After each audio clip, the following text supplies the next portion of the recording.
हाय मु स्वाति मो YouTube channel Swati रोसई blog को आपण मानकु स्वागत करुच्ची। आज आमर रेसिपी है तेल आचार। आज आम ओऊरे तेल पकईकी आचार प्रस्तुत करूँ। तापाई आमर एठी सब ओऊ नहीं जाइचु ताकू कौन करूँ आगे भलसे काटी नबू। ओऊ जो आमर आचार प्रस्तुत करूँ सेटा कौन होची ना आमर स्क्वायर भाव में आमको ताकू काटिया पड़िबो। प्रथमे तो आमर ओऊरु फड़ा बाहर करनेलु। तापर कौन करूँ ना ओऊरे जो मोटा अंश रही सेटा को आम स्क्वायर भाव में काटबू। एटा आमर तेल आचार प्रस्तुत करूँ जिमितिका आमर आंब स्क्वायर भाया कटा जाए से टाइप रे कटा हबो। लंबा लंबा काटिबे नाही कहीं ना यहाँ खटारे आमर तेल पकईकी आचार प्रस्तुत करा जीवो। सेटा बहुत भल भी लगे टेस्टी भी पूरा हम। आमर जेतिक सब ओऊ अच्छी सेठू आम सब ओऊ गुड़ाक एमती स्क्वायर भाव में काटी नेलु। आपण माने थरुटे यही रेसिपीटा को ट्राई करेंगे देखिए आपण मानक बहुत पसंद आसीबो। आंब तो सब मिलेनी किंतु ओऊ तो प्राय सब आमर मिलता है। तेणु आमर इमितिका आचार प्रस्तुत करंतु आंब पूरा भूली जिवे। आंब को आउ मने पकईबे नाही। ओऊरे एमितिका आचार प्रस्तुत करिकी खाइबे आपण मानक बहुत पसंद आसीबो। एबे कोन कलु आमर सबुतक ओऊ को स्क्वायर भाव में आम ताकू काटी नेलु। देखुना केते सुंदर भाव में काटिचु। ता संगे आमर चोपा भी आदु छड़ेइनु कि कषा भी बाहर करनु किंतु आमर ओऊ किछि कषा लागिवनी बहुत भल लागिवो टेस्टी होबो। एबे कोन करचु ताकू आमे भल से धोई नबु। प्रथमे आमे ओऊ को धोई नैतिलु तापर एबे धोइबु नहले ओऊ कोन होबो ना धोया पई कष्ट होबो आउ लाळुआ नाळुआ हेइ जिवो। तेणु आमर ओऊ को एबे भल से धोई नेलु। तापर ताकू टिके छाण नबु। सेतुरा आमर पानी बाहर जिवो। भल से रगड़िकिना आम धोई नौचु जमी बाली आमर किसी रही एक्चुअली आमर बाली किसी रही भी ना। तापर आम ताकू सिझे नबु प्रेसर रे। एबे आम ओऊ को प्रेसर रे दे दउचु। तापर हल्दी पाउडर लुण देकी पानी देदेलु। तापर प्रेसर दे देबु। दीटा सीटी मारला पर्यंत आम ताकू सिझेइबु। सिझी आसिले ताकू जतबेले ठंडा हबो आम ताकू छाणी देबु। आमर ओऊ सिझी आसिलानी। एबे कौन करूँ ताकू छाणी देबू। देले से जो पानी आमर रही से पानी तक आमर सब बाहरी जीवो। देले आमको सुखाइबा बहुत सुविधा हे।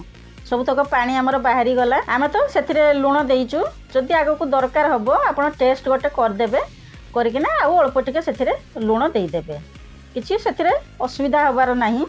एबे कौन करूँ नहीं आम खरारे सुखाऊचु। सुखैला बेले कौन करेंगे ना ताकू टिके मेलिकिना सुखाइबा पड़ो। एईटा आमर तेल आचार प्रस्तुत होची तेणु एटा भल से सुखिबा दरकार। आमर स्क्वायर करिकी काटिचु तेणु खरारे देलु। जदि टाण खरा होची गोटे खरा देबे नहले दीटा खरा देबे भल से सुखी जिवो। बेसी भी सुखिबनी दीटा खरारे हेइ जिवो आमर। एबे आमे ताकू भल से सुखै नौचु। सुखै सारला परे आमर रेसिपीटा को ट्राई करिवो काहेकि ना राति जाक बाहर रखिबे नाही। तापर आमर देखुनांती ओ आमर पूरा बढ़िया से सुखी जाइची। एबे कोन करिवो आमर मसला प्रस्तुत करिवो। एईटा जो मसला प्रस्तुत हम तापाई आमर आग लंका आमर भाजी नौचु। लंका भाजी नबू। एइथिरे 5 प्रकार आमर आइटम पड़िबो। ताको सबू आमर किछिटा भजा हबो किछिटा सिमती गुंड हबो। एबे जीरा दे दउचु। जीरा को मध्य आमर भाजी नबू भल से।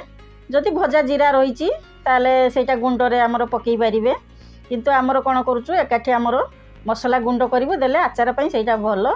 एबे कोन कलु ना आमर जीरा भजा सरला तापर आमर पान मधुरी आमर भाजी नबू। बास एई तीनटा को भाजिलु। बाकी आमर सोरिष आउ मेथी एथिरे पका जिवो। एई जो मसला करा जाउची आचार पई एटा बहुत सुंदर भाव में आमर प्रस्तुत करूचु आमे। एबे कोन करूचु ना आमर सोरिष थिला सोरिष को भाजिबेनी सेमति नेबे। तापर आमर मेथी मध्य थिला मेथी भी सेमति नै जिवे। आउ आमर लंका भजा लंका आमे भाजी देइथिलु ताकू देइ देलु। तापर पान मधुरी की भी आमर भाजी नहीं पान मधुरी देदेलु। ता सांग को जीरा मध्य देदेलु। भजा होइथिला जीरा देले आमर ताकू ग्राइंडिंग करिके नहीं आसीबो। एईटा आमर आचार पई मसला प्रस्तुत हो गला। जेते बेले भी आपण तेल आचार प्रस्तुत करूचंती इमितिका मसला प्रस्तुत करदेबे बढ़िया लागिवो टेस्टी पूरा हबो। तापर कोन करूचु कढ़ई रे आमर तेल दे दउचु। सोरिष तेल दउचु। तेल आमर गरम हेकी आसिलानी। एबे जो आमर ओऊ को आमर सुखैकी रखिथिलु सेई ओऊ तक आमर सेथिरे देइ देलु। एईटा आमर ओऊरे तेल आचार आमे प्रस्तुत करूचु। बहुत सुंदर भाव में आमर ए रेसिपीटा को ट्राई करिचु। आपण मानकु बहुत पसंद आसीबो। थरुटे मोर ए रेसिपीटा को ट्राई करिवे। प्रथम करी जदि वीडियो रे रहउचंती ताले मो चैनल को सब्सक्राइब करनियंतु। साइड थिबा बेल आइकन को प्रेस करिया पई जम्मारू भी भूलिबे नाही। ମୁଁ ଯେତେବେଳେ ନୂଆ ନୂଆ ରେସିପି ଛାଡ଼ିବି ଆପଣମାନଙ୍କୁ ସବୁ ନୋଟିଫିକେସନ୍ ମିଳିଯିବ। କେତେ ସୁନ୍ଦର ଭାବରେ ଆମର ଏଇ ରେସିପିଟାକୁ ଟ୍ରାଏ କଲୁ। ଆମ୍ବ ଆଚାରଠୁ ଆହୁରି ଟେଷ୍ଟି ବି ହେବ, ଭଲ ବି ଲାଗିବ। ଏବେ କ'ଣ କରିବୁ, ଅଳ୍ପ ଟିକେ ସେଥିରେ ଚିନି ଆମର ଦେଇଦେବୁ। ଖଟାପନ ରହିଛି, ଚିନି ଟିକେ ଦେଇଦେଲେ ଭଲ ଲାଗିବ। ବାସ୍ ରେଡ଼ି ହେଇଗଲା। ତାପରେ କ'ଣ କରିବୁ, ଆମର ଗ୍ୟାସ୍ ବନ୍ଦ କରିଦେବୁ। ଗ୍ୟାସ୍ ବନ୍ଦ କଲା ପରେ ଆମର ଯେଉଁ ଗୁଣ୍ଡ ପ୍ରସ୍ତୁତ କରିକି ରଖିଥିଲୁ ସେଇ ଗୁଣ୍ଡ ସେଥିରେ ଦେଇଦେବୁ। ଆଉ କିଛି ଦରକାର ନାହିଁ, ରେଡ଼ି ହେଇଗଲା ଆମର ଓଉ ଆଚାର। ବହୁତ ସୁନ୍ଦର ଭାବରେ এই ରେସିପିଟାକୁ ଆମେ ପ୍ରସ୍ତୁତ କରିଛୁ। ଭିଡ଼ିଓଟି ଯଦି ପସନ୍ଦ ଆସୁଛି ତାହେଲେ ଗୋଟେ ଲାଇକ୍ କରିଦିଅନ୍ତୁ, ज़्यादा से ज़्यादा शेयर करेंगे, देले अन्य माने जानी पारिबे इमितिका हमर ओउ आचार प्रस्तुत करा जाय बोली। कमेंट रे जणाइबे मोर एई ओउ तेल आचार आपनको केमती लागिला। निश्चय भाव तो भल लागिथिबो। वर्तमान हमर आचार रेडी हो गला, ठंडा भी हो जाइछि। एबे आमे स्टोर करके ताकू रखी देबो। जेते बेले आपण खाइबार मन हबो बाहर करिवे, खाइबे, मझिरे मझिरे खरारे देई देबे।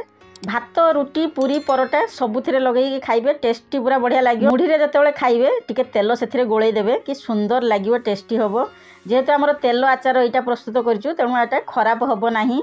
वर्ष वर्ष हमर इमती रहिबो, किंतु बेसी दिन तो रहिबो नाही। अल्प आमे करिछु, जल्दी से हमर सरी जिवो। एइने संगे संगे जांतु मार्केट रो ओउ नै आसंतु आउ रेसिपीटा को ट्राई करनियंतु। वर्तमान मु रहउची, मु पुणी गोटे नुआ रेसिपी नै आपण मानक पाखको आसीबी। मोर जो एई प्रयास सब बेले जारी रहिथिबो। Bye bye.